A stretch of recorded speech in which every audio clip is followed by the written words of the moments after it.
Bismillahirrahmanirrahim. Assalamualaikum warahmatullahi wabarakatuh.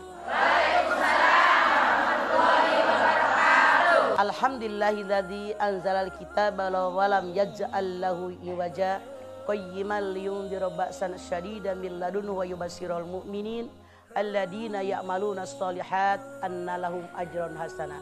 Asyhadu an la ilaha illallah wa asyhadu anna Muhammadan abduhu wa rasuluh. Setelah menikah lupa sama orang tua. Siti Aisyah bertanya, "Ya Rasulullah, siapakah yang paling berhak dengan seorang anak perempuan?" Ayahnya. Nanya lagi Siti Aisyah, "Siapakah yang paling berhak dengan seorang istri?" Kalau perempuan tadi sudah menikah, Rasul menjawab suaminya. Nanya lagi Siti Aisyah, "Siapakah yang paling berhak dengan seorang anak laki-laki?" Ayahnya. Nanya lagi, siapa yang paling berhak dengan seorang suami? Artinya kalau anak laki-laki tadi sudah menikah, Rasul menjawab ibunya.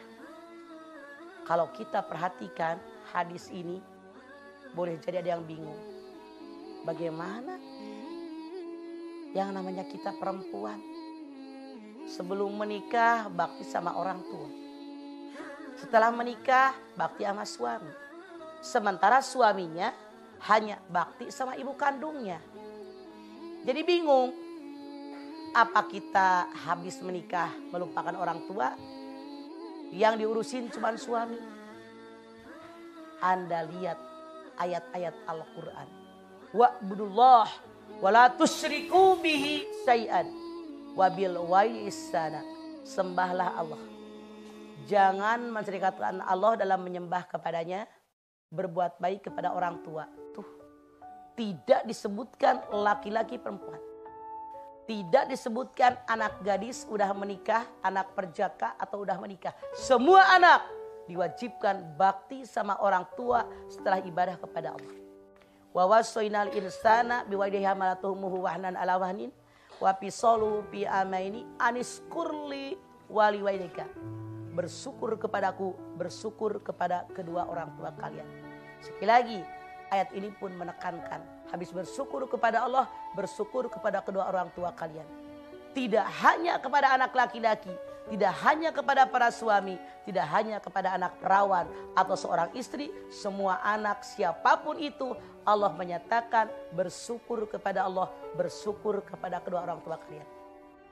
Kita tidak akan lahir ke alam dunia tanpa orang tua. Kita tidak akan lahir ke alam dunia tanpa ayah ibu. Ya ayuhan nas inna khalaqnakum min dzakari wa unsa. Al-Hujurat 13. Hai manusia, kalian semua aku jadikan dari laki-laki dan perempuan, lahir kita. Kita tidak keluar dari belahan batu, tapi kita punya ayah, punya ibu yang mengandung, melahirkan, membesarkan kita. Laki-laki maupun perempuan. Namun Islam mengajarkan kalau seorang perempuan sudah menikah, dia wajib bakti sama suaminya. Bukan berarti melupakan orang tua. Makanya Islam mengajarkan tunkahul mar'ata li arba'in limaliha wali hasabiha wali jamaliha wali diniha parika bidati dini taribat yaminuha. Menikah bukan hanya gara-gara kaya. Menikah bukan alasan karena turunan orang Menak, darah biru, Raden, bangsawan. Menikah bukan karena cantik dan tampan, tapi ambil yang paling mengerti agama dan pengamalan agamanya baik. Ini yang diambil jodoh oleh kita. Baik yang jadi suami maupun yang jadi istri, kalau dia mengerti agama dan pengamalan agamanya baik, pasti suami tadi menyuruh istrinya tetap bakti sama orang tua. Sikap suami kepada ibu, kepada istrinya harus bagaimana? Tetap harus berbuat baik. Ini beberapa ayat yang saya sampaikan tadi. Artinya sikap seorang suami. Ini ibu saya, hormati dia, hargai dia. Tanpa dia Anda nggak seperti ini. Sikap suami kepada istrinya, ayomi istri Anda. Dia ada di bawah kepemimpinan Anda. Ar-rijalu qawwamuna 'alan nisa. Laki-laki kepala keluarga. Sekarang, kewajiban tentang nafkah.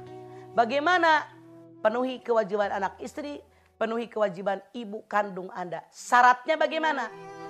Kalau laki-laki tadi memang uangnya sudah cukup, anak bininya makan cukup, pakaian cukup, kesehatan, pendidikan, tempat tinggal walaupun hanya ngontrak cukup, orang tuanya urusin. Kalau orang tuanya dalam tanda kutip secara ekonomi memang minim. Tapi kalau orang tua suami tadi memang orang mampu, apalagi orang kaya, kita sebagai orang tua tidak akan tinggal diam. Kalau kita melihat anak kita susah, pasti kita turun tangan, nih buat makan. Makanya bukan dari zakat, dari nafkah wajib.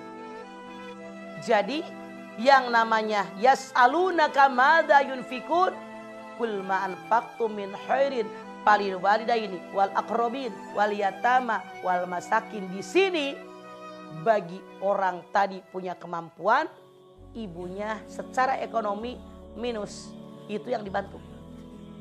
Kalau memang si anak laki-laki tadi jangankan ngasih emaknya, bininya aja makan kurang, ini nggak ada kewajiban. Mau dia bilang apa, uang dia nggak ada.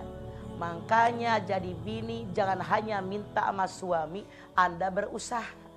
Lihat Siti Hajar, inna sofa wal marwata min sa'irillah. Tuh, nyari. Jangan hanya minta sama suami.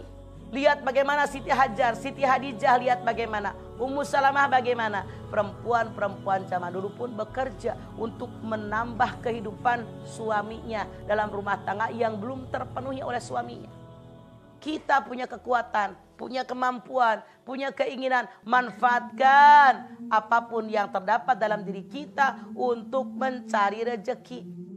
Jadi sama-sama dapat rezeki buat rumah tangga kita, buat orang tua kita, buat mertua kita, semua kebagian. Badan pada gede, makan doyan nggak? Nyari duit buat makan, jangan minta doang. Baju bagus seneng nggak? Senang. Nyari duit buat beli baju bagus. Jangan hanya suami, masya Allah, berangkat kerja, bini nyari kutu sama tetangga, ngarumpi sama tetangga, nonton TV ngapain buang waktu? Nonton TV memang ada habis-habisnya, Bu. Ada saatnya Anda kapan nonton, kapan bekerja, kapan berusaha. Jadi perempuan jangan tinggal diam. Biar ekonomi keluarga terbantu oleh kita perempuan, maka suami bisa ngasih duit emaknya, kita bisa ngasih duit buat emak kita.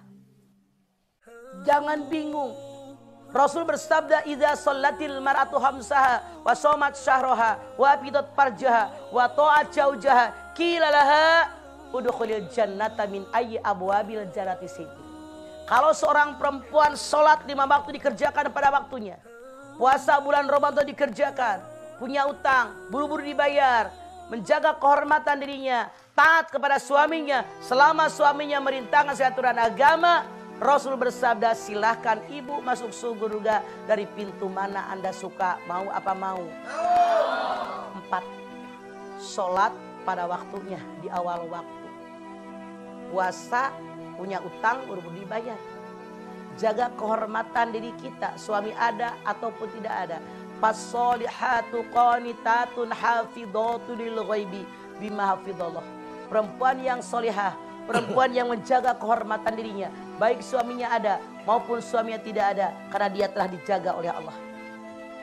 Taat kepada suami.